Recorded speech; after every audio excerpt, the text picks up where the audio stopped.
Bonjour tout le monde, merci d'être ici aujourd'hui. Ça me fait plaisir de vous voir aussi nombreux et nombreuses.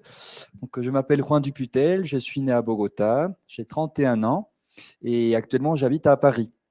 À Paris, avec des amis, on a créé une association qui s'appelle Umstanda France Colombie.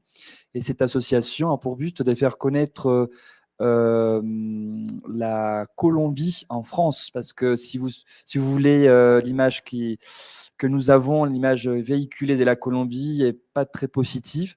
Donc nous essayons au maximum de montrer une autre chose de la Colombie, notamment la vie, la biodiversité, la nature. Donc nous faisons des activités, expositions, et une dizaine d'années, bien, on a aussi une fondation à but non lucratif à Bogota. On fait aussi des balades et, on fait aussi des conservations 80 km de Bogota, et où on a énormément de variétés d'oiseaux, des papillons, des colibris, et nous essayons de préserver ça. Quand vous voyagez sans doute dans la Colombie, vous voyez qu'il y a des montagnes. En fait, il y a des montagnes partout, mais derrière toutes les montagnes, derrière toutes ces prairies, derrière la forêt, pour ceux et celles qui connaissent, il y a énormément de choses à voir. Donc, c'est ce qu'on va découvrir aujourd'hui. Je vais vous inviter pendant quelques secondes à vous déconnecter. Donc, essayez de garder vos téléphones, de couper un petit peu avec la routine. Si vous préférez, vous pouvez faire mieux et voyager à l'intérieur de la Colombie. On va aller à l'intérieur des intérêts, un risque de disparition. Un écosystème, c'est tout ce qui fait que la vie puisse continuer. Par exemple, vous habitez dans des quartiers. Dans vos quartiers, il y a des tours, il y a les appartements, vous avez de l'eau, de l'électricité. Et tout ça, ça fait partie des écosystèmes des villes. Donc, au niveau de la nature, on a aussi des écosystèmes qui se régulent tout seuls. Par exemple, les oiseaux, vous n'avez pas besoin de les nourrir, vous n'avez pas besoin de les alimenter. Eux-mêmes, ils peuvent le faire. Donc, je vais vous inviter donc à fermer les yeux, plongez-vous dans l'unité de notre pays, parce que c'est un pays très, très, très grand. C'est un pays qui fait 2 fois la France métropolitaine. C'est un pays qui a presque tous les écosystèmes du monde. On a des déserts, on va aller voir tout à l'heure. On a la forêt amazonienne qui est très importante. On a l'Orinoque, on a le Pacifique, on a la côte atlantique, on a la région andine. Donc tous ces écosystèmes sont uniques au monde.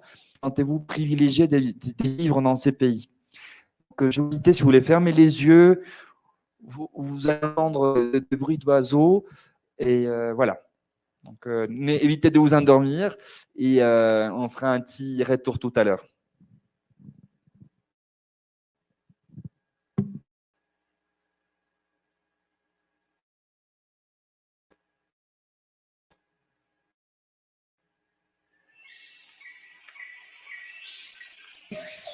C'est le quotidien de milliers d'espèces habitant en Colombie. Le pays compte 91 écosystèmes aquatiques, côtiers, marins, terrestres et insulaires, abritant une richesse incomparable de faune et de flore.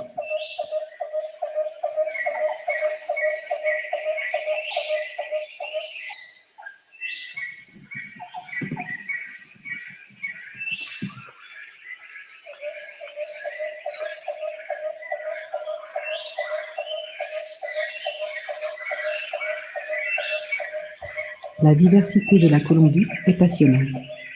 Elle va de forêts tropicales, de savanes et de déserts, aux landes, mangroves, récifs coralliens et herbiers marins.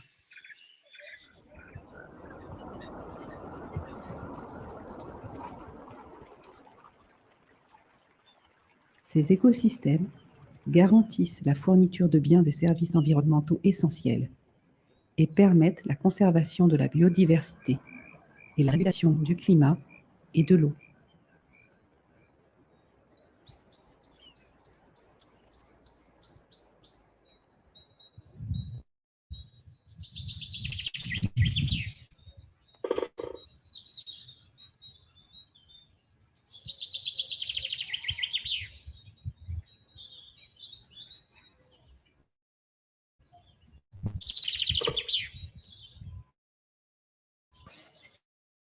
Les sons que vous entendez dans un espace précis, avec les espèces qui interagissent. Nous entendons des sons différents si l'on est le matin, l'après-midi ou le soir.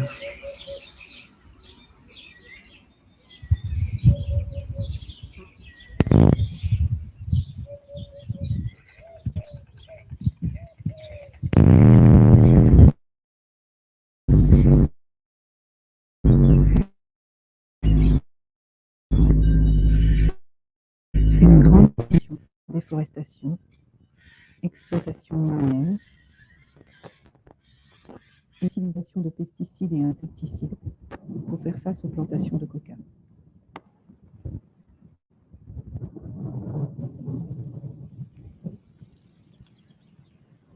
La présence de groupes armés et le manque de moyens économiques et logistiques de la part du gouvernement laissent ces territoires seuls.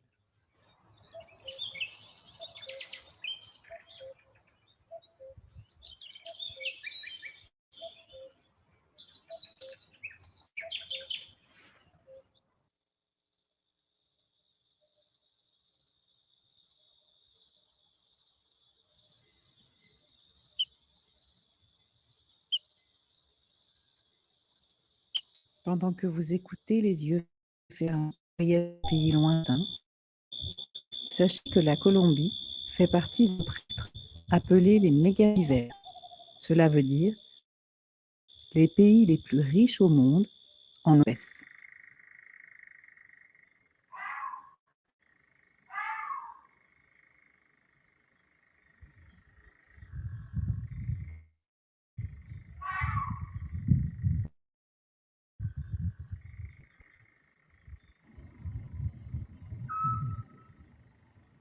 La Colombie serait même le pays concentrant le plus grand nombre d'espèces au kilomètre carré.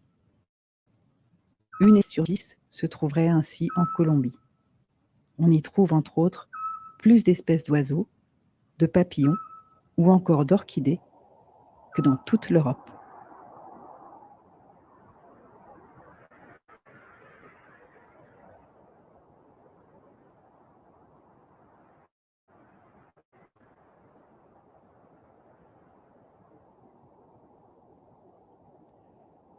Parmi les plus de 50 000 espèces animales et végétales officiellement recensées dans le pays, environ 9 000 sont endémiques, n'existant nulle part ailleurs sur la Terre. Tous les ans, ces chiffres augmentent.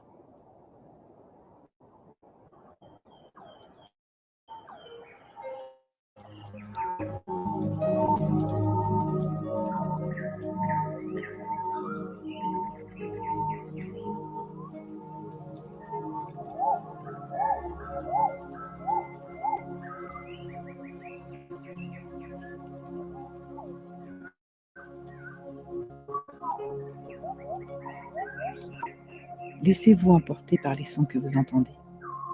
Imaginez la température qu'il peut faire au plus haut sommet de la cordillère des Andes, ou le taux de 100% d'humidité présent dans les forêts amazoniennes, la chaleur des Caraïbes, la beauté de tous ces paysages de cartes postales forment la Colombie.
Vous a plu?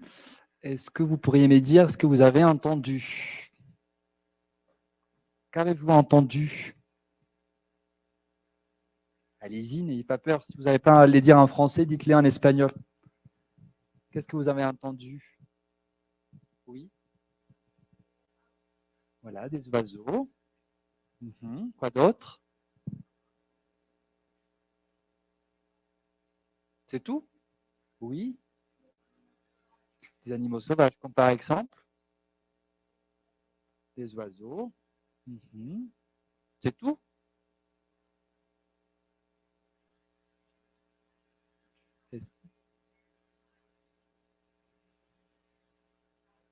Voilà. Voilà, on a aussi entendu les.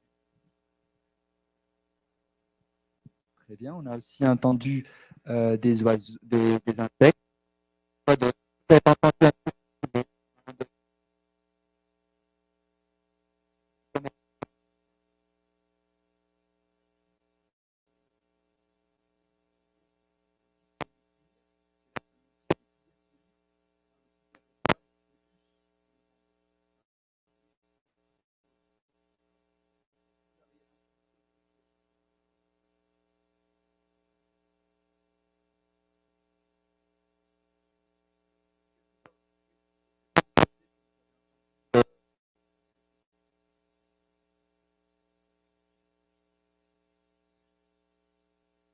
Pensez à quoi? On s'entendait tout ça, les bruits de la nature. Oui?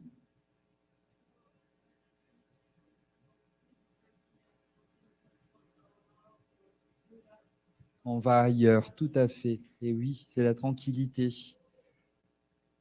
Quelqu'un d'autre souhaite dire quelque chose? Qu'est-ce que vous avez senti? À quoi vous avez pensé?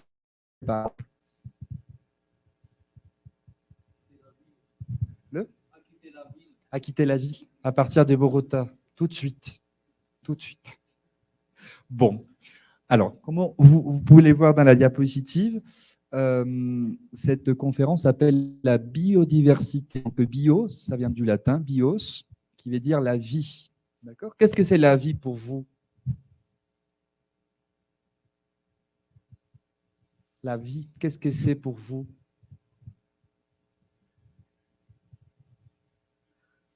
Vous êtes vivant? Non? Allô? Vous pouvez les dire en espagnol, c'est pas grave. Oui. Oui, je t'écoute. C'est une expérience, la vie est une expérience, tout à fait.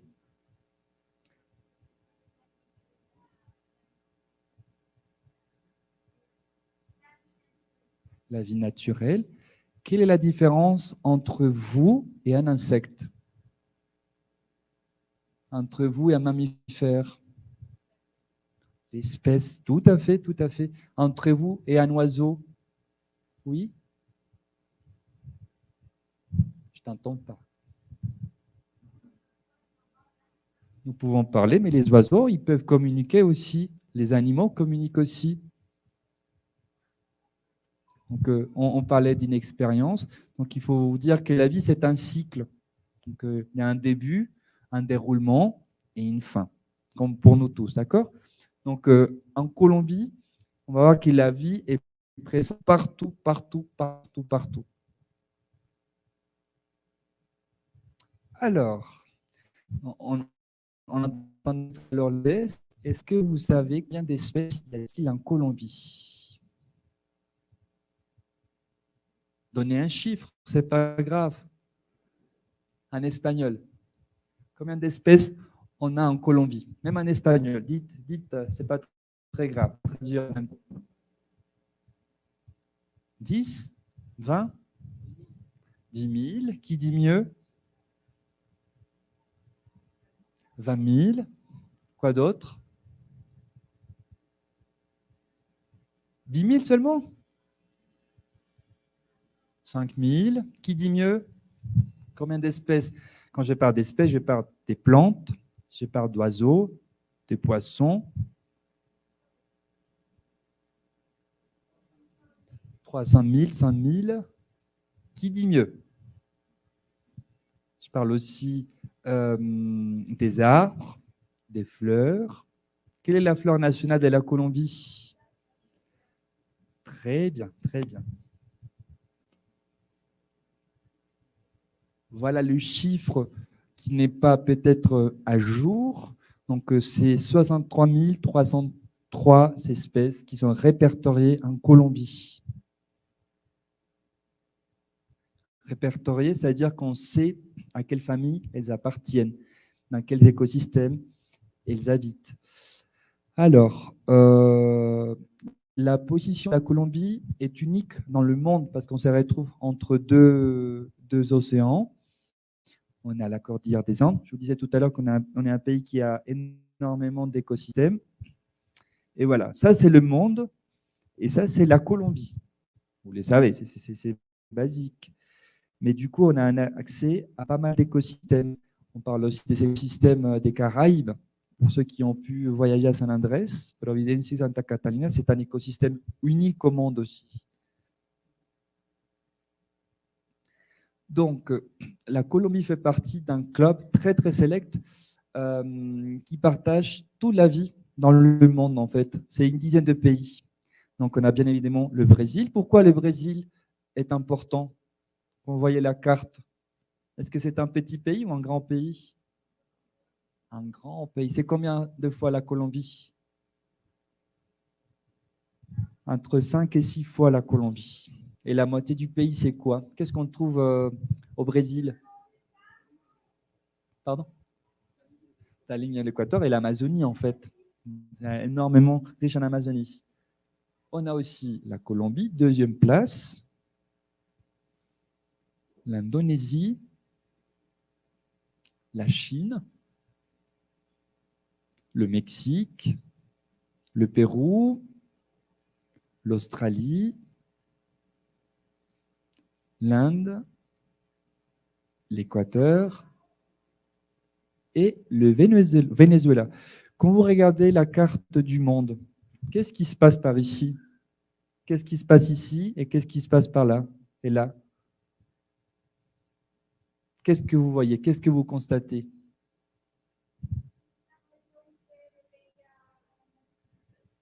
La plupart de la biodiversité, en tout cas connue, étudiée et répertoriée, se trouve en Amérique du Sud.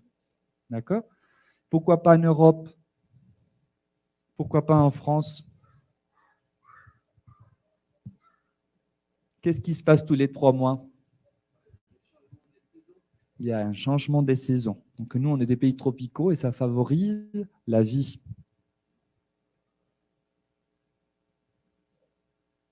Alors, la science a répertorié les espèces par groupe biologique. Donc on a les oiseaux, par exemple, les papillons, les orchidées. Chaque espèce a une caractéristique propre. Vous-même, est-ce que vous êtes de la même famille? Vous tous, est-ce que vous êtes une famille? Oui, on peut faire une catégorie. Peut-être ceux qui ont une même mère, un même père. Donc on peut trouver des similitudes, mais en tant qu'espèce humaine, on est tous une même famille. D'accord? Même si on est tous différents. Alors, est-ce que vous avez déjà vu cette beauté? Est-ce que vous l'avez déjà vue quelque part? Oui? Non? Oui? Oui? Quelqu'un qui a déjà vu? Et est-ce que vous avez déjà vu ces messieurs? Oui. Et est-ce que vous avez déjà vu cette belle orchidée? Oui. Comment elle s'appelle, notre fleur nationale? La fleur nationale de la Colombie, comment elle s'appelle? Oui. Orchidée. Mais le nom scientifique, c'est la Cattleya trinae. C'est le nom qui a été donné à cette fleur. Est-ce qu'elle est belle ou pas? Oui. Est-ce que les couleurs, vous trouvez les couleurs magnifiques ou pas? Oui, oui. Et ça, est-ce que si vous êtes à la campagne, vous pouvez constater la présence de ce papillon? Oui. Ces papillons ont les ailes transparentes, en cristal. Parfois, c'est très difficile de les voir parce qu'ils peuvent se camoufler. D'accord? Ensuite, donc la Colombie, dans le monde, est le premier plus d'oiseaux, le plus d'orchidées, le plus de papillons. En deuxième place, on a la plus d'amphibiens. Qui fait partie des amphibiens? Non, ça c'est plutôt les reptiles. Les amphibiens, qui c'est qui sautent la nuit? Les grenouilles, très bien, les grenouilles, les crapauds. Et les poissons d'eau douce. Donc, le pays qui a le plus de variétés dans le monde. Ensuite, est-ce que vous connaissez ces messieurs? Qu'est-ce qu'on fait avec ces messieurs? Très, très, très. Il est très, très dangereux en fait. Donc parfois on peut prélever un peu de son poison pour, enfin les indigènes, les autochtones, ils font ça pour faire des cérémonies. Mais c'est très, très, très toxique. Donc il faut éviter de toucher si vous êtes en présence de ce type d'oiseaux. Donc en fonction de l'endroit où on trouve les fleurs, on les baptise. Donc cette fleur, elle a été trouvée en El Cauca. OK? Ensuite, on est le 3e pays qui a le plus de palmiers et des reptiles dont fait partie les serpents. Est-ce que vous savez où se trouve cette merveille du monde? Où? Oui, et ça c'est où? Voilà, c'est dans la région du café. Ensuite, est-ce que ça vous dit quelque chose ce nom? Gorgona, c'est où la Gorgona? C'est une île où? Dans le Pacifique. Et qu'est-ce qu'il y a dans cette île? C'est une réserve naturelle, mais il y a beaucoup, beaucoup d'espèces de serpents. C'est pour ça que les Espagnols n'ont pas pu coloniser cette île, l'habiter durablement, parce que c'est plein, plein de serpents. Et vous savez, dans l'histoire de la Colombie, c'était une prison imprégnable. Tous les gens qui étaient là-bas restaient là-bas, sauf un monsieur qui avait réussi à s'échapper une fois en mettant de l'huile des requins. Donc tout ça, ça fait partie de la Colombie que vous connaissez, et on occupe la 6e place en mammifères. D'accord? Est-ce que vous avez un exemple des mammifères? Une question simple. Les mammifères, c'est qui, par exemple? Là, la vache, oui. Qui d'autre? C'est tout? Voilà, ça commence par là. Les ours, les chiens. Très bien. Voilà. Est-ce que ça vous dit quelque chose, par exemple, ces messieurs? Est-ce que vous l'avez déjà vu? C'est qui? C'est un paresseux, tout à fait. Est-ce que lui, vous l'avez déjà vu? Oui? Jamais. Lui, vous l'avez déjà vu? Croisé dans la rue, à côté des stades Millennium, non? Non. Lui, où est-ce qu'on voit celui-ci? Quand vous allez dans la région des Los Llanos. Vous pouvez les voir là-bas. Il habite dans la région Pacifique. Mais c'est des petites familles, en fait. C'est très difficile de les voir parce qu'ils partent très vite. Ils voyagent énormément.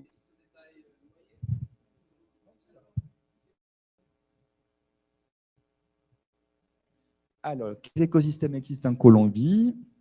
Voilà la beauté du pays.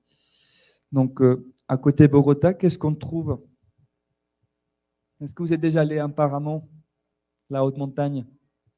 Oui ou non? Oui. C'est quoi tout ça? C'est quoi cette brume? Cette vapeur, c'est quoi? C'est de l'eau. Est-ce que tous les pays du monde ont des paramos? Non. Est-ce que la France a des paramos? Non. Est-ce que vous connaissez cette région qui est très touristique? Vous connaissez ou pas? La Guajira, oui, c'est la pointe nord de la Colombie. Qu'est-ce qui se passe dans cette région? Qu'est-ce qui va se passer? Je pars du futur. Dans cette région, quand vous allez avoir 50 ans, vous êtes encore jeune, dans une vingtaine, dans une trentaine d'années, qu'est-ce qui va se passer dans toutes ces régions? Qu'est-ce qui va se passer avec l'eau? Eh oui, San Andrés, Cartagena, Barranquilla. Ça ne va pas monter très vite, mais il y aura des zones qui vont être inondées. D'accord? Donc ça, c'est le brouillard, la forêt tropicale, voilà, qu'on trouve dans l'Amazonie. Vous regardez tout simplement les pays, presque un tiers du pays, c'est la forêt amazonienne. D'accord? Pratiquement.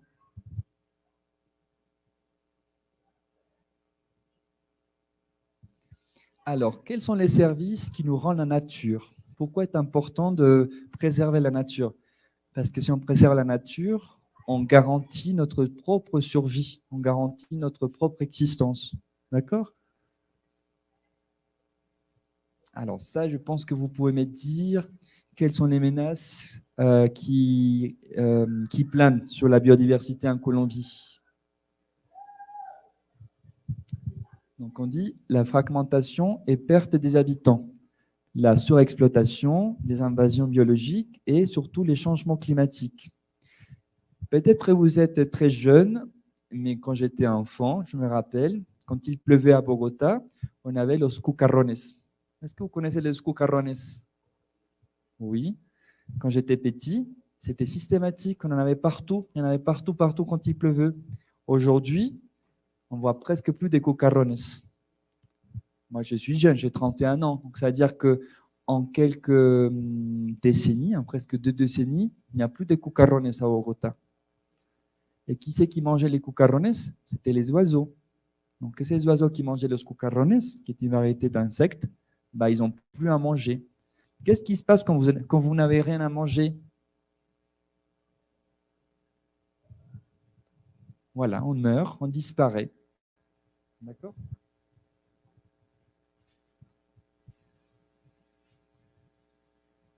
Est-ce que ça vous dit quelque chose, ça?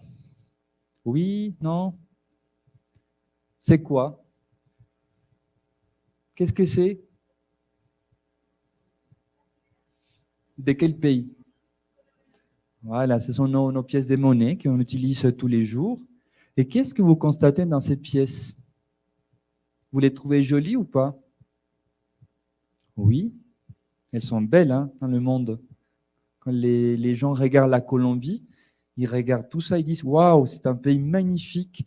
Mais malheureusement, toutes les espèces qui sont là sont en danger d'extinction.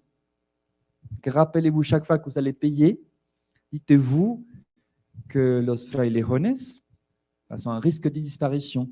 Pourquoi? Parce qu'avec l'augmentation des températures dans los páramos, il y a des champignons qui arrivent et qui les font mourir. Il faut vous dire que les frailejones poussent que 1 cm par an. Donc en 10 ans, ils font ça. D'accord?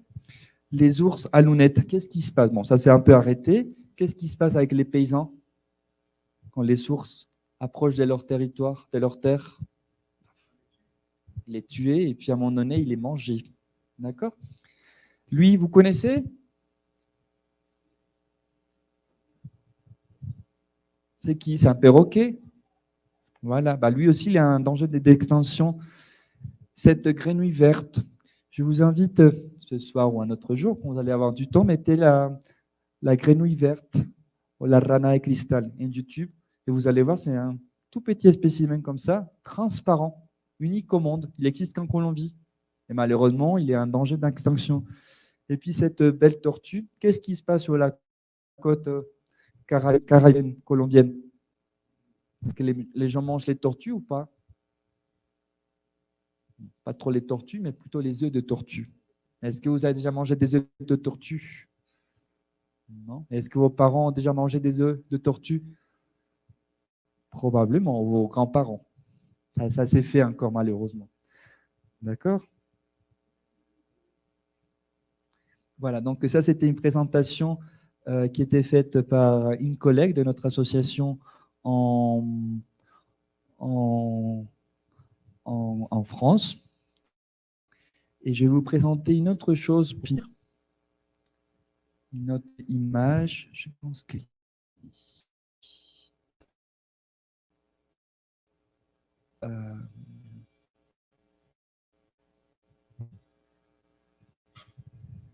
c'est un projet qu'on a fait en France avec la Monnaie de Paris. Donc, la Monnaie de Paris, c'est une institution vieille de 8 siècles.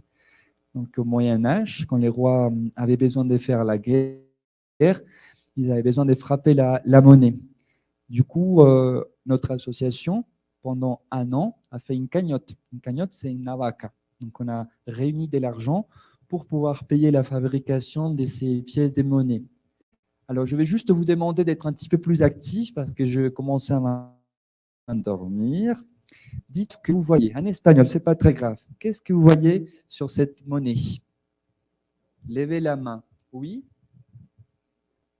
Lesquels? San Agustín. Voilà, on a San Agustín qui est un site préhispanique très, très, très grand et l'un des plus anciens du continent sud-américain. Qu'est-ce que vous voyez d'autre? Les colibris. Est-ce qu'on a des colibris à Bogota? Oui. Quelle est la particularité des colibris? Est-ce qu'ils volent doucement? Très, très rapidement.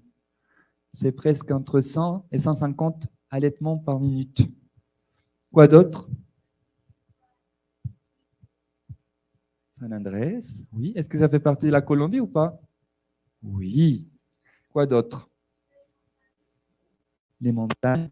Donc, on a tout en haut le pic ici. C'est le 5e sommet, le plus haut du monde, donc il fait 5755 mètres sur le niveau de la mer. C'est très, très, très haut. D'accord? On arrive à le percevoir quand on est à Santa Marta. Quand on va de la Guajira vers Santa Marta, on peut l'apercevoir, mais il est tellement haut qu'il est caché par les nuages. D'accord? Quoi d'autre? C'est tout? L'orchidée, notre orchidée nationale. Le papillon. Est-ce que vous aimez les papillons? Oui, qu'est-ce qu'ils font les papillons? Quel est le rôle des papillons? Qu'est-ce qu'ils font dans les fleurs, les papillons? Ils pollinisent. Très bien. Quoi d'autre? Oui. Oui, et c'est quelle communauté? Voilà, un Kogi, très bien. Donc, à la Sierra Nevada Santa Marta, qui est un écosystème unique au monde parce qu'il se trouve en face de la mer, pas très loin du désert de la Guajira, très haut, parce qu'on trouve le plus haut sommet de la Colombie. Donc, on trouve plusieurs familles. Donc, les Kogis, ça fait partie d'une famille. Donc, on a les Kogis, los Arhuacos, le peuple Agua et los Taironas. D'accord? Donc, ce sont tous ces peuples qui ont réussi à conserver leur langue, leur façon de s'habiller. D'accord? Qu'est-ce qu'il a entre les mains, ces messieurs? Il a quelque chose d'important. Voilà, c'est la coque, la feuille de, pas cocaïne, attention, la feuille de coca qui est macérée avec du chaud et ça leur permet d'être dans une espèce de transe en fait. Ils ne sont pas drogués, on ne peut pas dire ça. Ils sont dans un état de conscience différent qui leur permet de réfléchir. Donc, ils mélangent ça, voilà ici, et ils goûtent ça, ils mettent ça entre les gencives tout au long de la journée. D'accord? C'est tout? Bon, plus rien? Les croquis de la Colombie. Très bien. C'est tout?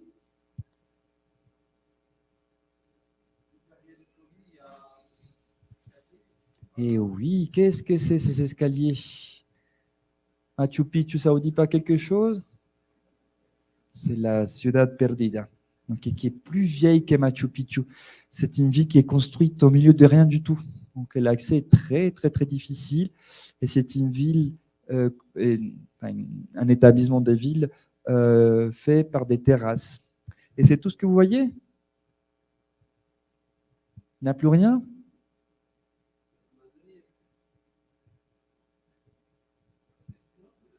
L'Amazonie. Par là? Par là? Voilà. Bah oui, c'est la pointe sud de la Colombie. Oui, oui, c'est fait exprès. Ouais, voilà.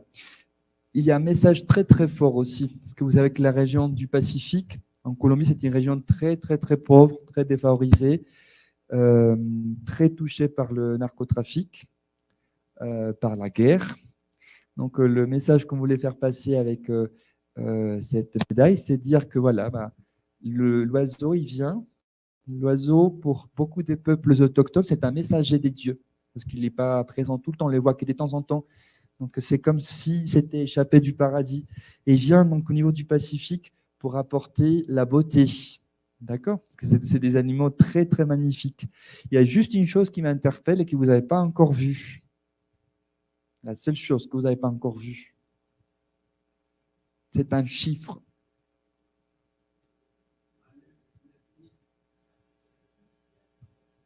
Voilà, c'est les nombres 9000. Donc, ce sont des espèces endémiques, c'est-à-dire que ça n'existe qu'ici et nulle part ailleurs dans le monde. Par exemple, dans la monnaie des 500 pesos, on a la grenouille des cristal, ben, elle n'existe qu'en Colombie. Il y a d'autres familles de grenouilles des cristal au Costa Rica, en Honduras, mais cette variété, elle existe qu'en Colombie. D'accord? Bon, je vais m'éteindre parce que j'ai beaucoup parlé. Si vous avez des questions, si vous avez des remarques, si vous voulez dire quelque chose, c'est les moments ou jamais. Oui? Il va te passer le micro.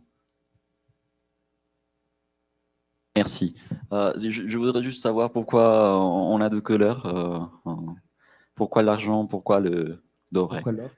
Donc, la monnaie de Paris, donc, je vous disais, c'est une institution qui est vieille des 8 siècles, qui se trouve en plein centre-ville de Paris.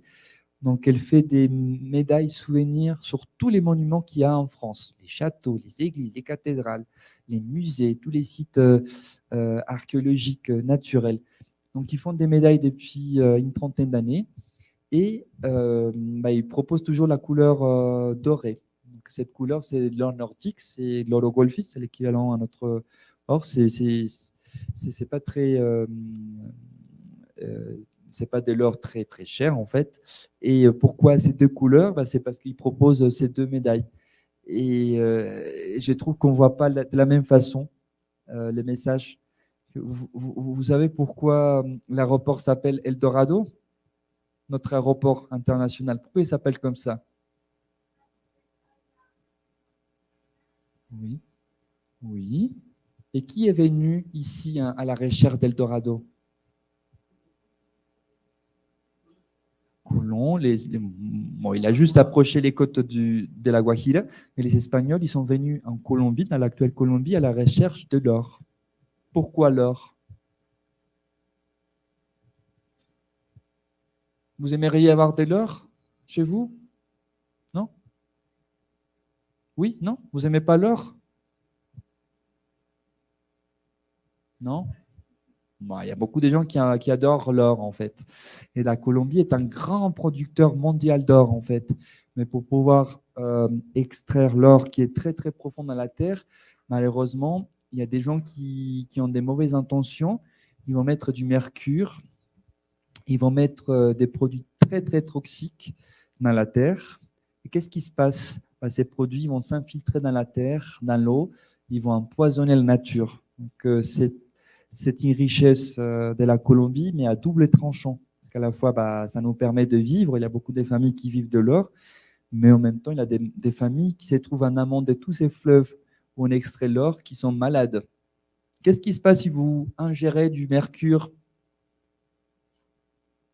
Si vous prenez un t-shirt de mercure, qu'est-ce qui se passe dans votre cerveau? Non, on ne meurt pas tout de suite. Qu'est-ce qui se passe? On a des problèmes neurologiques parce que c'est un produit toxique. D'accord? Si un bébé boit de l'eau du fleuve qui est contaminée, il va avoir des problèmes de développement. Il ne pourra pas être comme tout le monde. D'accord? Est-ce que vous avez d'autres questions? Est-ce que moi, je peux vous poser des questions? Non? Oui? Je peux vous poser des questions? On va sortir une petite feuille, on va faire un quiz. Non, je rigole.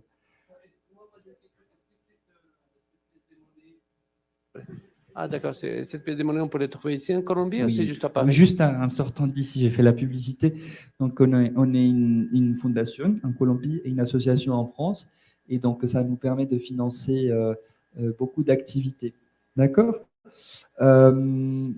Pourquoi cette médaille était spéciale? Parce que c'est la première fois que la monnaie de Paris fait quelque chose comme ça pour la Colombie. La monnaie de Paris fait les pièces d'euros pour la Légion d'honneur, des choses très, très importantes.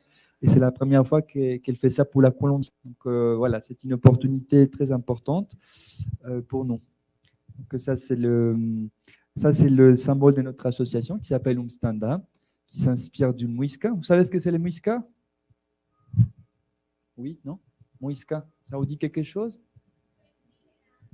Oui, quoi d'autre? Bogota, est-ce que c'est un mot français ou d'origine indigène? Bacata, Bogota, c'est quoi? C'est français? Non. C'est quoi alors? C'est un mot qui vient del Muisca. Quand les Espagnols sont arrivés, ils ont déjà trouvé des petits villages, Zipaquira, Bogota, Funza, Facatativa, tous ces mots un peu étranges, ils s'inspirent de la lingua muisca. Donc notre association s'appelle Umstanda, qui veut dire la terre des grands et des dieux, pour rendre hommage à tous les peuples autochtones. C'est très important parce que les peuples autochtones en Colombie ont été très très touchés par. Vous savez que la Colombie depuis 70 ans est un pays très très touché par une guerre civile. Et tous ces gens qui vivent très très très loin des montagnes, très très loin des Bogota, bah, ils sont très touchés par la guerre, notamment les indigènes. Est-ce que vous avez déjà vu des indigènes à Bogota? Oui? Ça vous fait quoi quand vous voyez des gens qui ne sont pas des Bogota à Bogota?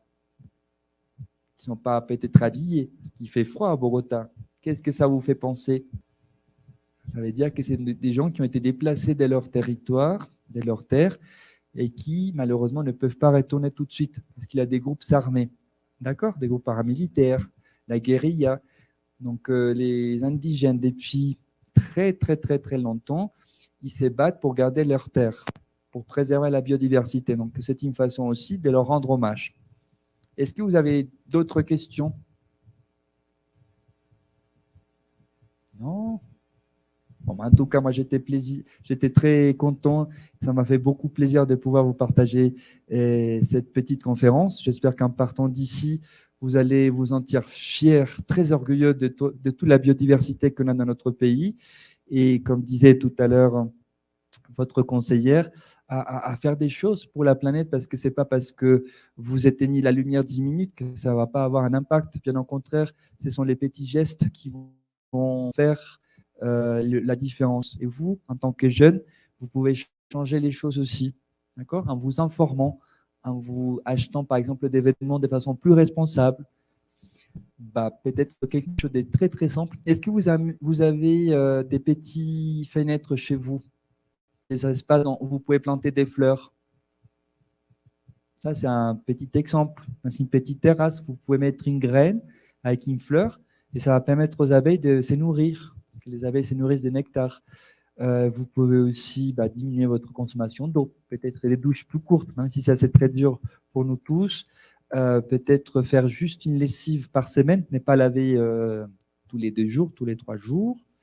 Peut-être un manteau qu'on peut porter 3 ou 4 fois, ne pas les laver systématiquement.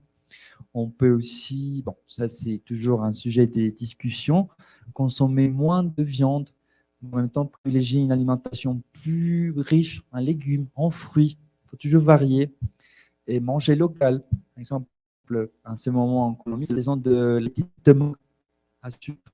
C'est la récolte en ce moment. On peut manger ça parce que c'est un ce moment. Mais ce qui parfois peut polluer énormément, c'est acheter des choses qui viennent de l'autre bout du monde, des choses dont on n'a peut-être pas forcément besoin. Et une autre chose aussi, c'est quand vous voyagez, privilégier les tourismes communautaires. Par exemple, aller voir un paysan. Comment les paysans vivent en Colombie? Comme les indigènes vivent en Colombie? Qu'est-ce qu'ils font? Être un petit peu plus curieux par rapport à ça, parce qu'il faut vous dire qu'en Colombie, nos peuples indigènes parlent plus de 70 langues. Vous apprenez en ce moment les français. Ça, c'est une langue très, très connue. Vous parlez espagnol, peut-être quelques-uns anglais et portugais. Mais en Colombie, il y a des peuples qui parlent plus de 70 langues autochtones. Certaines sont plus vieilles que le français, que l'espagnol, tel que l'on connaît aujourd'hui. Donc, c'est une invitation aussi à vous réapproprier de la Colombie du pays, parce que c'est très, très grand. Il y a beaucoup de choses à découvrir. Vous avez une dernière question? Non? Bon, bah, en tout cas, merci beaucoup. Et puis, bah, je vous dis à une prochaine fois et je vous souhaite un très bon week-end. Merci beaucoup.